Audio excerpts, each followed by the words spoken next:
तो जय हिंद मेरे प्यारे साथियों, आप सब कैसे हो जी। मैं फिर से आप लोगों के सामने आ चुका हूँ और ये एनसीईआरटी बायोलॉजी लेकर। और ये बायोलॉजी का जो सेशन है आपका टॉपिक वाइज चलने वाला है जी। यानी टॉपिक वाइज मैं पूरा बायोलॉजी कराने वाला हूँ और ये आपको पर डे देखने को मिलेगा, ठीक है। तो चलिए पूरा बायोलॉजी, एनसीईआरटी, फिजिक्स, केमिस्ट्री सब कुछ आपको टॉपिक वाइज पढ़ाने वाला हूँ, तो बड़ा मजा आएगा। और आज हम लोग बात करने वाले हैं जीव विज्ञान और जीव विज्ञान का समान परिचय, यानी जीव विज्ञान का इंट्रोडक्शन के बारे में पढ़ेंगे। जंतु विज्ञान पढ़ेंगे, वनस्पति विज्ञान पढ़ेंगे, उन्हें कितने भागों में बांटा गया, क्लासिफिकेशन किया गया जी, इन सभी के बारे में पढ़ने वाले हैं। तो चलिए स्टार्ट करते हैं बिना देर के हुए। पेन ले लेते हैं सबसे पहले, आ जाइए जी। बिल्कुल मजा आएगा और वैसे पढ़ाएंगे भी आपको। सबसे पहले जानेंगे कि ये जीव विज्ञान होता है क्या है जी। जीव विज्ञान विज्ञान की वजह से इसका, इसमें जीवों के बारे में अध्ययन किया जाता है, उसी को तो जीव विज्ञान कहते हैं। उसी को क्या कहते हैं? जीव विज्ञान कहते हैं। यानी जीव विज्ञान विज्ञान की वह शाखा है जिसके अंतर्गत समस्त सजीवों, समस्त क्या जी? सजीवों, यानी जिनके अंदर जीव हो उसी को क्या कहते हैं? सजीव कहते हैं जी। ये तो बचपन से पढ़ के आप लोग आए हैं कि जिनके अंदर जीव होते हैं उसी को तो सजीव कहते हैं। अर्थात जीवधारियों, अर्थात जीवधारियों का विस्तृत अध्ययन किया जाता है, उसी को हम क्या कहते हैं जी? जीव विज्ञान कहते हैं। जीव विज्ञान शब्द का प्रयोग कई बार पूछा है, दिमाग में छाप लीजिएगा, कई बार पूछा है कि जीव विज्ञान शब्द का प्रयोग सबसे पहले किसने किया था। सबसे पहले जीव विज्ञान का शब्द का प्रयोग किसने किया था? तो छाप लीजिए दिमाग में, लेमार्क। कौन जी? लेमार्क साहब ने सबसे पहले जीव विज्ञान शब्द का प्रयोग किया था। ये लेमार्क कहाँ के रहने वाले थे? फ्रांस के रहने वाले थे। और इनके एक साथी थे ट्रेवी रेनस। और ये ट्रेवी रेनस, लेमार्क साहब और ट्रेवी रेनस जो कि जर्मनी के रहने वाले थे, 1802 में किया। याद रखिएगा, जीव विज्ञान सबसे पहले, जीव विज्ञान शब्द का सबसे पहले प्रयोग किसने किया था? लेमार्क और लेमार्क और ट्रेवी रेनस। ट्रेवी रेनस जो आपके जर्मनी का रहने वाले थे और लेमार्क जो थे ये फ्रांस का रहने वाले थे। इन दोनों व्यक्तियों ने जीव विज्ञान शब्द से पहले नाम लिया था, ठीक है। अब हम जानने वाले हैं, ये जीव विज्ञान है ना, ये जीव विज्ञान को दो भागों में बांट दिया गया है। पहली बात, बायो। बायो का अर्थ क्या होता है जी? बायो का अर्थ होता है जीवन। बायो का अर्थ क्या होता है? जीवन होता है। और आपका लॉजी, यानी लोगों का क्या होता है जी? आपका अध्ययन होता है। क्या होता है? अध्ययन। यानी जीवन का अध्ययन करना ही हमारा क्या कहलाता है? जीवन का अध्ययन करना ही हमारा क्या कहलाता है जी? जीव विज्ञान कहलाता है। याद रखिएगा छोटे से शब्दों में कि जीवन का अध्ययन करना ही हमारा क्या कहलाता है? जीव विज्ञान कहलाता है। जीवन का अध्ययन करना, जीवन का अध्ययन करना ही क्या कहलाता है बाबू? जीव विज्ञान कहलाता है, ठीक है। चलिए आगे बढ़ते हैं, मजा आएगा जी। ये आइए देखिए, छोटकू छोटकू सा क्या क्या दिखाई दे रहा है। ये चुनुआ को देख लीजिए जी, कितना खुश दिखाई दे रहा है, हाथों में बैग पकड़ा हुआ है। ये हमारा फिश मछली है जी। और ये देखिए टाइगर। और ये आपका गरवैया है। गरवैया जिसके घर में होती है ना, शुभ माना जाता है। गरवैया पक्षी है जी। और ये अपना प्लांट यानी पेड़ है। तो सबसे पहले जानेंगे हम, सबसे पहले जानने वाले क्या है? ये आपका परिचय है, ठीक है। मैं सब कुछ आपको डिटेल में बताने वाला हूँ। Who is living, who is living, सजीव कौन है जी? हम सजीव किसे कहेंगे? सजीव आखिर कहेंगे कौन, किसे कहेंगे जी? तो सजीव जो होता है वो आपका श्वसन, जो भी सजीव होगा, जिसके अंदर जीव होगा, वो क्या लेगा? सांस लेगा, श्वसन करेगा। सजीव में क्या होते हैं? वृद्धि होते हैं। मान लीजिए ये छोटका जो चुनुआ है, इतना छोटा दिखाई दे रहा है, क्या ये जिंदा रहने के लिए सांस लेगा कि नहीं लेगा? लेगा। क्या ये छोटकू इतना सा छोटा है, आने वाले समय में बड़ा नहीं हो जाएगा, यानी इसका ग्रोथ नहीं होगा? होगा, वृद्धि भी होंगे। क्या ये छोटका जो है पोषण, न्यूट्रिशन नहीं लेगा, पोषक पदार्थ नहीं लेंगे? बिल्कुल लेंगे, पोषण लेंगे तभी तो वृद्धि करेंगे ना। क्या ये छोटका पाचन नहीं करेगा? अरे जो भी खाए पिएगा उसका पचाएगा कि नहीं? पूर्ण रूप से पाचन कहाँ होता है? छोटी आंत में होती है हमारी। पूर्ण रूप से पाचन कहाँ? छोटी आंत में होती है। क्या ये छोटका कुछ सर्जन नहीं करेगा? बिल्कुल करेगा। उत्सर्जन भी करेगा, मलमूत्र बाहर निकलेंगे। क्या फिर ये क्या है, प्रजनन नहीं करेगा। जब ये प्रजनन नहीं करेगा तो इसका अस्तित्व कैसे बचेगा जी। आखिर ये भी जब इस दुनिया में आया है, इसके माता पिता क्या किए होंगे, प्रजनन किए होंगे। ये सब सजीवों का लक्षण है। यदि जिनके अंदर ये सारे कुछ है, यानी जो श्वसन करते हैं, जो वृद्धि करते हैं, जो पोषण करते हैं, जो पाचन करते हैं, जो सर्जन करते हैं और जो प्रजनन करते हैं, ये क्या कहलाते हैं, सजीव कहलाते हैं। बोलिए, ठीक है, बिल्कुल बेसिक, मैं आपको बिल्कुल बेसिक है और आगे सब कुछ डिटेल से पढ़ाने वाला हूँ। अब आ जाइए, हमारे मन में एक सवाल उठता है, हमारे मन में सवाल यही उठता है, आपके मन में भी आता होगा कि क्या पौधे भी सजीव होते हैं, क्या पेड़ पौधे भी सजीव होते हैं। तो इसका उत्तर हाँ, पेड़ पौधे भी सजीव होते हैं। याद रखिएगा कि पेड़ पौधे भी क्या होते हैं, सजीव होते हैं। और हम लोग तो बचपन से पढ़ते हैं, क्योंकि पेड़ पौधे छोटा एक बीज रोपा जाता है, वो बड़े हो जाते, वृद्धि करते करते कि नहीं करते। हाँ हाँ, पौधे भी सजीव होते हैं। ये देखिए, ये देखिए, ये छोटकू सा पेड़ है, एक बड़ा सा पेड़ है। ये देखिए आम तो कितना जबरदस्त पेड़। ये श्वसन, क्या ये भी सांस लेते हैं। हाँ, पेड़ पौधे भी सांस लेते हैं। और पेड़ पौधे सांस के रूप में क्या लेते हैं, कार्बन डाइऑक्साइड को लेते हैं। हमें क्या देते हैं, ऑक्सीजन देते हैं। चिंता नहीं करना, पेशेंस बना करके मैं सब कुछ आपको टॉपिक वाइज टॉपिक पढ़ा दूंगा, बायोलॉजी और फिजिक्स और तीनों जी। क्या ये भी वृद्धि करते हैं, हाँ जी, ये भी वृद्धि करते हैं, ये भी वृद्धि करते, तभी तो छोटे से बड़े होते हैं। क्या ये भी पोषण, हाँ, ये भी बिल्कुल पोषण। और ये क्या उत्सर्जन, ये भी करते हैं, हाँ, पेड़ पौधे भी उत्सर्जन करते हैं। हम बोलेंगे कैसे, अरे पेड़ पौधे उत्सर्जन करते नहीं है, पत्तियों को गिरा देते हैं, पत्तियों को गिरा देते हैं, नया पत्ती लाते हैं और गोंद भी निकलता है पेड़ पौधे से, देखना लाशा की तरह, लाशा की तरह होता है ना, वो उत्सर्जन ही तो है। क्या पेड़ पौधे प्रजनन करते हैं, प्रजनन करते हैं तभी तो इनका वृद्धि हो रहा है, तभी तो जंगल हो जा रहा है जी, बड़ा बड़ा जंगल बन जा रहा है, वन बन जा रहा है। कैसे, प्रजनन हो रहा है तभी तो बन रहा है ना। तब पेड़ पौधे भी क्या होते हैं, सजीव होते हैं। आया समझ में। हम सवाल भी कराने वाले हैं, जो इनसे सवाल पूछे जाते हैं, ये सवाल भी आपको वीडियो के लास्ट में कराने वाला हूँ। अब आइए यहाँ आते हैं, जीव विज्ञान की शाखाएं, ब्रांचेस ऑफ बायोलॉजी। जीव विज्ञान के शाखा, जीव विज्ञान को कितने भागों में बांटा गया, कौन क्या कहा, सब कुछ बताने वाले हैं। जीव विज्ञान की शाखा, जीव विज्ञान की शाखा एक जंतु विज्ञान होता है और एक वनस्पति विज्ञान होता है। जंतु विज्ञान में हम जीव जंतु के बारे में पढ़ेंगे, जंतु विज्ञान में क्या पढ़ेंगे, जीव जंतु के बारे में पढ़ेंगे। और वनस्पति विज्ञान में हम पढ़ेंगे पेड़ पौधे के बारे में। किसके पौधे, पेड़ पौधे के बारे में, ठीक है मेरे यारों। वनस्पति विज्ञान में पेड़ पौधे को और जंतु विज्ञान जीव जंतु को पढ़ेंगे। कई बार पूछा है आपके परीक्षा में, क्या पूछा है, पूछा है कि जंतु विज्ञान के जनक कौन है जी। याद रखिएगा, जंतु विज्ञान का जो जनक है वो अरस्तु साहब है। कई बार पूछा है आपके परीक्षा में कि जंतु विज्ञान का जनक कौन है, तो छाप लीजिए दिमाग में, यह है अरस्तु साहब। और यही जो दिखाई दे रहे हैं, यही हमारा कौन है, अरस्तु साहब है। जंतु विज्ञान का क्या है जी, जनक है, पिता है, फादर है, पापा है, डैडी है, क्या है ना, बिल्कुल है।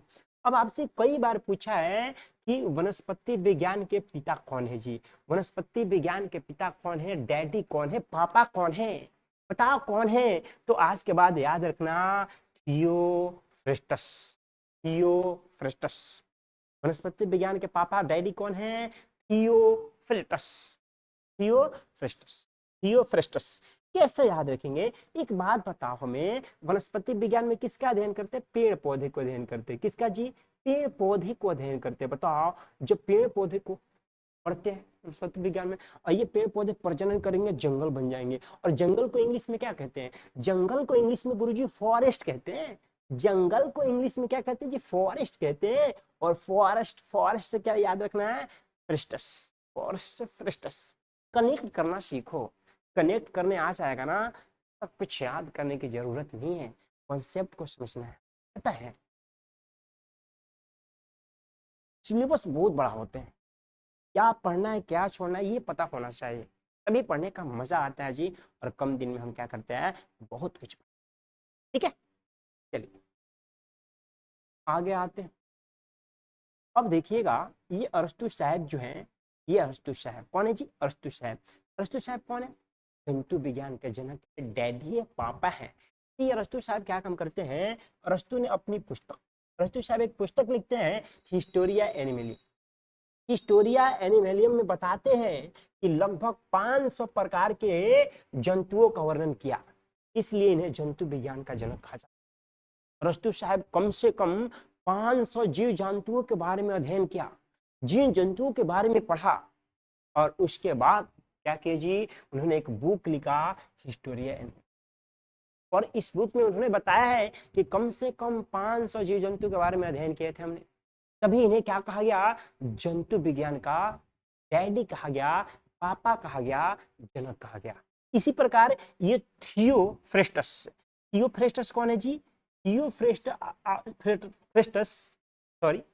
थियोफ्रेस्टस जो थे वनस्पति विज्ञान के पापा थे, डैडी थे। इन्होंने हिस्टोरिया प्लांटेरम, हिस्टोरिया प्लांटेरम में लगभग 500 प्रकार के पौधे का वर्णन किया, इसलिए इन्हें वनस्पति विज्ञान का जनक कहा जाता है। एक हिस्टोरिया प्लांटेरम, एक हिस्टोरिया एनिमलियम में ये ऐसा बताते हैं कि हम लोगों ने कम से कम 500 पेड़ पौधे के बारे में, अनेकों प्रकार के पेड़ पौधे के बारे में क्या किया? अध्ययन किया, तब जाकर इन्हें जनक लगा, तब ये पापा बने, तब ये पापा बने हैं। अब तुम सोचते हो एक ही में हो जाए, पापा बन जाए, डैडी बन जाए, कैसे संभव है? नहीं है ना, कम से कम इतना तो करना होगा। चलिए जी, और यहाँ से सवाल, बड़ा मजेदार सवाल पूछे जाते हैं। क्या पूछे जाते हैं? चलिए आ जाइए देख लेते हैं। कई बार पूछा है जीव विज्ञान के पिता कौन है? आज के बाद याद रखना है, जीव विज्ञान का जो पिता है वो है अरस्तु साहब। कौन है जी? अरस्तु साहब। और जंतु विज्ञान का पिता कौन है? तो अभी अभी हम लोगों ने पढ़ा, जंतु विज्ञान का पिता भी कौन है जी? अरस्तु ही है। और इन्होंने 500 जीव जंतुओं के बारे में अध्ययन किया था। फिर आगे वनस्पति विज्ञान के पिता कौन है जी? तो वनस्पति विज्ञान का थियोफ्रेस्टस, थियोफ्रेस्टस। और एक होता है कोशिका विज्ञान। कोशिका विज्ञान की खोज किसने किया था जी? खोज रॉबर्ट हुक, यानी कोशिका विज्ञान का पिता कौन है जी? Robert Hooke. कोशिका की खोज 1665 में रॉबर्ट हुक ने किया था।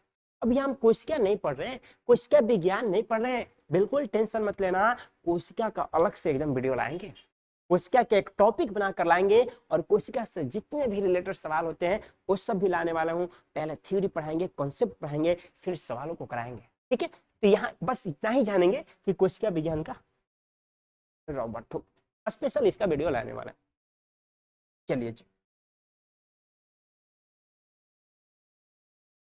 आगे हमने आया तो देखा क्या कि जीवधारियों का क्लासिफिकेशन कर दिया गया जी। जीवधारियों के क्या किया गया? क्लासिफिकेशन कर दिया गया। बोलो यहाँ तक समझ में आया कि नहीं? बताओ हमारे साथ। जीवधारियों का वर्गीकरण, क्लासिफिकेशन ऑफ लिविंग, ठीक है? चलिए सबसे पहले देख कोशिका। ये जो कोशिका है मानव शरीर की सबसे छोटी इकाई है। शरीर की सबसे छोटी इकाई क्या है? कोशिका है। सबसे छोटा क्या? सेल ही है जी। और टेंशन मत लेना, कोशिका के एक स्पेशल टॉपिक बना के लाएंगे, बिल्कुल समझाएंगे, यहाँ बस परिचय है, ठीक है? बहुत सारे कोशिका मिलकर, बहुत सारे कोशिका के समूह को क्या कहते हैं? ऊतक कहते हैं, टिश्यू कहते हैं। Tissue group of cell, tissue group of cell यानी कोशिका के समूह को क्या कहते हैं? ऊतक कहते हैं। बस इतना याद रखना, मैं सारे ऊतक पढ़ाने वाला हूँ, ठीक है? फिर ऊतक के समूह को क्या कहते हैं? यानी बहुत सारे ऊतक मिलते हैं, समूह होते हैं, अंग का निर्माण करते हैं, और वही अंग मिलकर क्या करते हैं जी? अंग तंत्र का निर्माण करते हैं। और अंग तंत्र के बाद क्या होता है? जीव बन जाता है। क्या बनता है? जीव। हमारे शरीर का सबसे छोटी इकाई कौन है? कोशिका। कोशिका का समूह बना, ऊतक बने, ऊतक का समूह बना, हमारा अंग बने, और अंग का समूह बना, हमारा अंग तंत्र बने, और अंग तंत्र के बाद क्या होता है? जीव का निर्माण। किसका निर्माण होता है?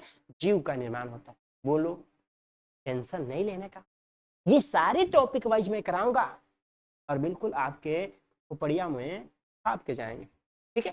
चलिए आगे बढ़ते हैं जी।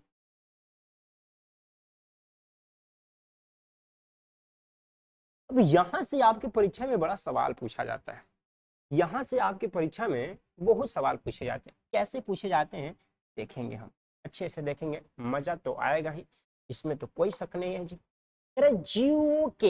जीवों के आधुनिक वर्गीकरण की शुरुआत कैरोलस लिनियस ने किया था। कई बार पूछा गया है कि आधुनिक कौन जी आधुनिक वर्गीकरण की शुरुआत किसने किया था? कैरोलस लिनियस साहब ने। किसने किया था? कैरोलस लिनियस साहब ने किए थे। कब किए थे जी? तो ये आपका कैरोलस लिनियस को वर्गीकरण का पिता कहा जाता है, फादर ऑफ टैक्सोनॉमी। कई बार पूछा है father of taxonomy, father of taxonomy, father of taxonomy क्या याद रखना है? Carolus Linnaeus. कैरोलस लिनियस साहब ने किया था। ठीक है, ये कई बार पूछा है। वर्गीकरण के 3 स्टेप होते हैं। क्या होते हैं जी? वर्गीकरण के कितने स्टेप? 3 स्टेप। वर्गीकरण के कितने? 3 स्टेप।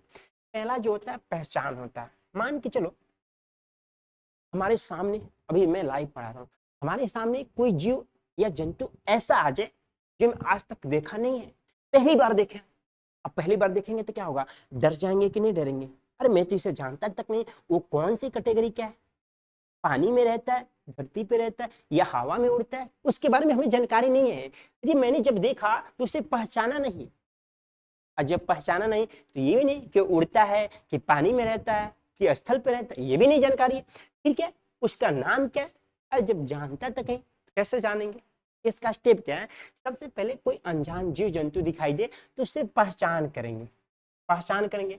फिर पहचान करेंगे कि उड़ता है, पानी में तैरता है, पानी में चलता है, कहाँ रहता है, पहचान करेंगे। फिर देखेंगे वर्गीकरण उसका करेंगे, यानी उसके आधार पर ये कौन सी जीव में रिलेटेड है। फिर उसका क्या करेंगे? वैज्ञानिक नाम देंगे। क्या यही 3 स्टेप होता है? पूछा है, कई बार पूछा है। ठीक है, चलिए जी। कैरोलस लिनियस ने एक बुक लिखा, कैरोलस लिनियस ने एक बुक लिखा जिस बुक का नाम है सिस्टीमा नेचुरे। सिस्टीमा नेचुरे, सिस्टीमा नेचुरे में बताते हैं, जिसमें उन्होंने सभी जीवों के वर्गीकरण के लिए उन्हें 2 भागों में विभाजित किया। एक होता है पादप जगत और दूसरा होता है जंतु जगत। कैरोलिनियस, कैरोलिनियस, कैरो, चलिए जी, कैरोलस लिनियस साहब ने, कैरोलस लिनियस साहब ने एक बुक लिखा था सिस्टेमा नेचुरे। और सिस्टेमा नेचुरे में जिन्होंने सभी जीवों का वर्गीकरण के लिए उन्हें 2 भागों में बांट दिया था। पहला जो बांटा था आपका पादप जगत बांटा था, प्लांट किंगडम, और दूसरा जो बांटा था आपका एनिमल किंगडम, यानी जंतु। कई बार पूछा है कितने जगत में? 2 जगत में बांटे थे। कौन? लिनियस साहब ने, एक पादप और एक जंतु जगत। ठीक, चलिए अब यहां से एक सवाल तो पूछेगा, यहां से एक सवाल तो पूछेगा बबुआ, छाप लेना है, छाप लेना है, बिल्कुल छाप लेना है दिमाग में। आइए यहाँ पे, 2 जगत वर्गीकरण का पिता कौन है जी? 2 जगत वर्गीकरण का पिता कौन है? मैं बोला था कि पूछेगा, लोग पूछ लिया। 2 जगत का वर्गीकरण कौन है? कैरोलस लिनियस साहब ने। कैरोलस लिनियस साहब ने एक बांटा पादप जगत और दूसरा बांटा जंतु जगत। पादप जगत और दूसरा क्या बांटा? जंतु जगत में बांटा जी। और ये भी पूछा गया 3 जगत का वर्गीकरण किसने किया था? 3 जगत का वर्गीकरण किसने किया था? छाप लेना दिमाग में, डायरेक्ट पूछा जाता है बबुआ, डायरेक्ट पूछा जाता है। अर्नेस्ट हैकल। कौन के थे? अर्नेस्ट हैकल। 2 जगत के कौन? लिनियस साहब। 3 जगत के कौन? अर्नेस्ट हैकल। और 4 जगत का किया गया था, लेकिन इंपॉर्टेंट नहीं है, 5वां जगत में चलते हैं जी। चलिए, ये 3 जगत में क्या कहा? पादप जगत और जंतु जगत। ये 2 के बारे में तो लिनियस साहब ने बताया था, ये 2 जीवो जगत के बारे में लिनियस साहब ने बताया था। लेकिन अर्नेस्ट हैकल साहब आते हैं और कहते हैं प्रोटिस्टा, प्रोटिस्टा को अलग रखते हैं। अमीबा, इग्लिना, प्लाज्मोडियम, पैरामीशियम, इन सभी को प्रोटिस्टा में डाल देते हैं। ठीक है, चलिए जी। और सबसे फेमस सवाल यहां से आपके परीक्षा में पूछे जाते हैं, ये कई बार पूछा है आपके परीक्षा में, कई बार, एक बार नहीं कई बार पूछा है। क्या पूछता है यहां से सवाल कि 5 जगत वर्गीकरण, 5 किंगडम क्लासिफिकेशन, 5 किंगडम क्लासिफिकेशन कौन किया था जी? आपको याद रखना है, कौन किया था? आर.एच. व्हिटकर। आर.एच. व्हिटकर साहब ने कितने भाग में? 5 जगत में वर्गीकरण किया था। ये कौन कौन थे जी? ये कौन कौन थे? तो हमारा पादप जगत तो थे और जंतु जगत, ये पादप जगत और जंतु जगत मिलकर लिनियस साहब ने दिया था। फिर आते हैं आगे, आगे अर्नेस्ट हेकल साहब आते हैं और अर्नेस्ट हेकल साहब ने प्रोटिस्टा को जोड़ देते हैं। कहते हैं कि इसमें अमीबा आएगा, प्लाज्मोडियम आएगा, कवक आएगा, शैवाल आएंगे, इग्लिना आएंगे। फिर आते हैं आर.एच. व्हिटकर साहब और ये कहते हैं नो नो और दो चीज होता है, वो मोनेरा को साइड कर देते हैं, मोनेरा को स्पेशल रखते हैं जी, और एक कवक यानी फंगी जिससे भुअरी बोलते हैं, इन सभी को अलग अलग कर दिया। ये कवक जो होता है मृत जीवी होता है।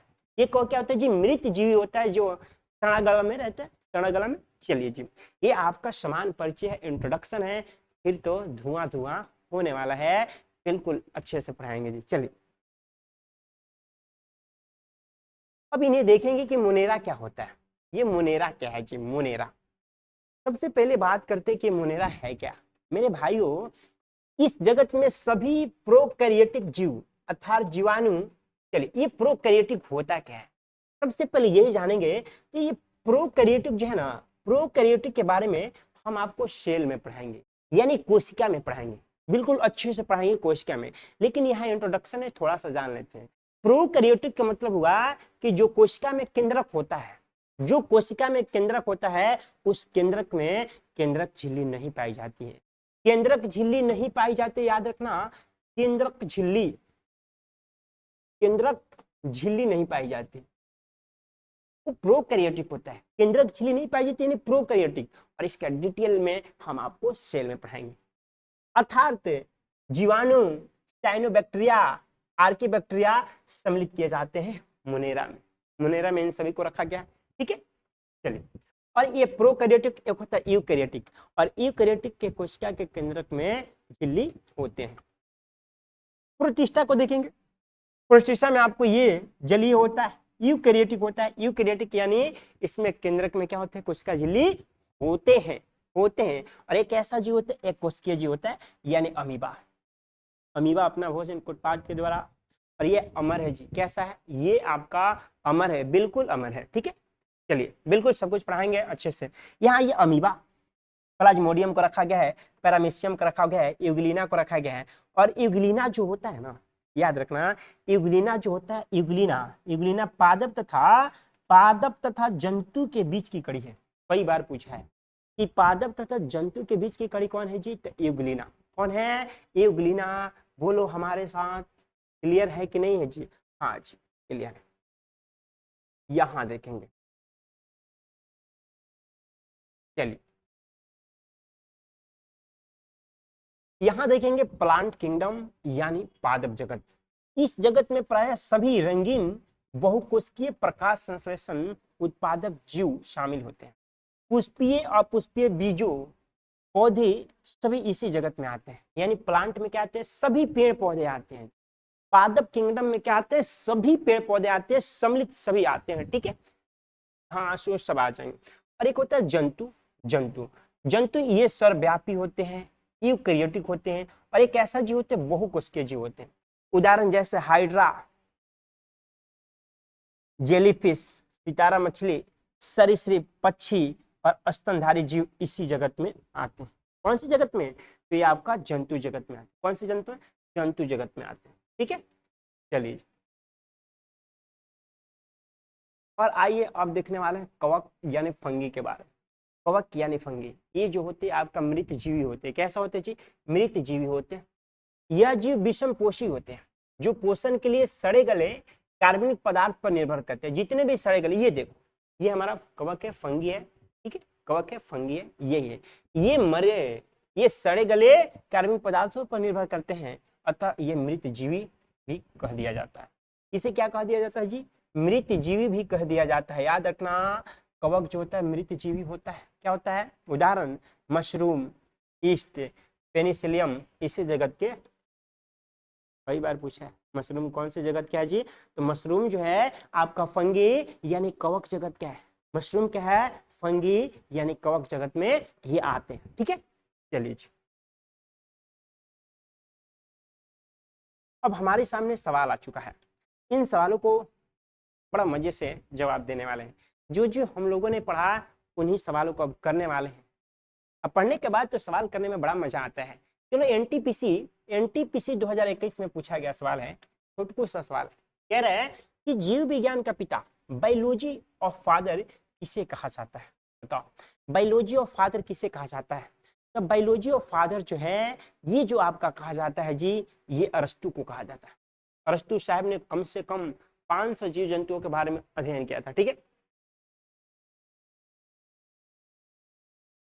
वनस्पति विज्ञान के जनक कौन है? बताओ हमें, इन सवालों का जवाब दो जी। वनस्पति विज्ञान का जनक कौन है? 2019 में पूछा गया सवाल है। वनस्पति विज्ञान के जनक चार्ल्स डार्विन, लिनियस साहब ने, अरस्तु साहब ने, थियोफ्रेस्टस। क्या जी? थियोफ्रेस्टस। थियोफ्रेस्टस यानी फॉरेस्ट से याद रखना है, थियोफ्रेस्टस। अगले सवाल हमारे सामने आ गए।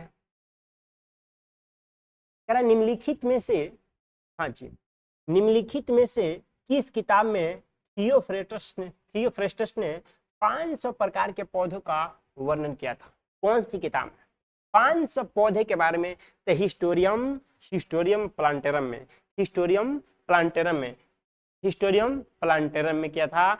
Option number A is a right answer.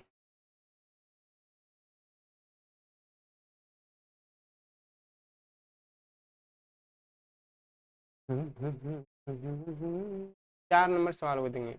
पांच जगत वर्गीकरण द्वारा प्रस्तावित किया था। पांच जगत कौन के थे? पांच जगत बताओ कौन के? पांच जगत। लिनियस साहब ने तो दो जगत का किया था जी, दो जगत का क्या था ना? हाँ, WH Whittaker. WH Whittaker is a right answer. WH Whittaker is a right answer.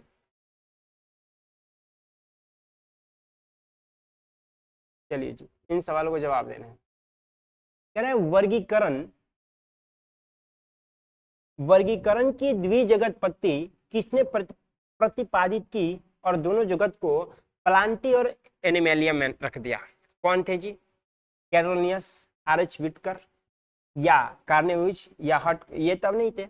अब आपको यहां बताना है कि प्रतिपादित दोनों जगत को प्लांटी और एनिमेलियस में रखते हैं, वो कौन थे? तो आपका कैरोलिनियस साहब थे। कौन थे जी?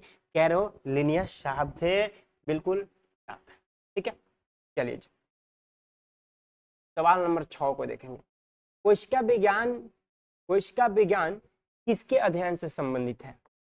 कोशिका विज्ञान किसके अध्ययन से जी? कोशिका विज्ञान में किसका अध्ययन किया जाता है? सेल का अध्ययन किया जाता है, यानी बिल्कुल छुटकू सा सवाल था।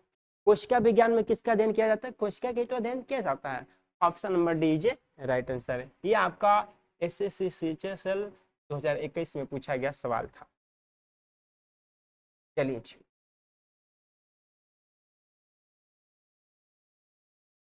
डॉट डॉट डॉट को कोशिका विज्ञान के जनक के रूप में जाना जाता है। UPPCS 2018 में पूछा गया था। कोशिका विज्ञान के जनक, कोशिका का जो खोज किए थे रॉबर्ट हुक ने किए थे। कौन किए थे? रॉबर्ट हुक ने किए थे। कब किए थे? 1665 में। ठीक है, चलिए जी, अगले सवाल को चलिए। कोशिका के बारे में आपको बिल्कुल स्पेशल टॉपिक लेकर आएंगे जिसमें मजा ही मजा आने वाला है। तीन जगत वर्गीकरण किसने दिया था? तीन जगत, तीन जगत का वर्गीकरण किसने दिया था? अर्नेस्ट हेकल ने। कौन थे दिए थे? अर्नेस्ट हेकल साहब ने दिए थे, बिल्कुल आपका ए is a right answer.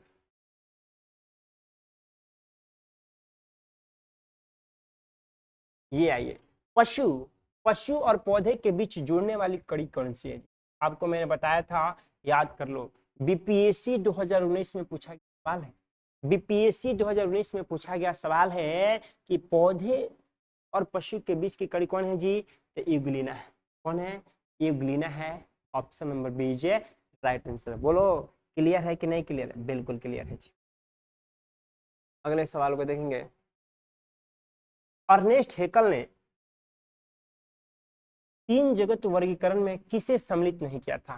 Plantae को, एनिमेलिया को, प्रोटिस्टा मोनेरा। ये प्लांटी क्या है जी? प्लांटी थोड़ी होते हैं, ये प्लांटी नहीं तो जंतु होते हैं, प्लांटी नहीं होता जी। Option number A is right answer. ये आइए आप, विटकर के वर्गीकरण के अनुसार, विटकर के वर्गीकरण के अनुसार निम्नलिखित में से कौन एक जगत का नाम नहीं है? विटकर, RH विटकर के। तो RH विटकर में कौन है जी?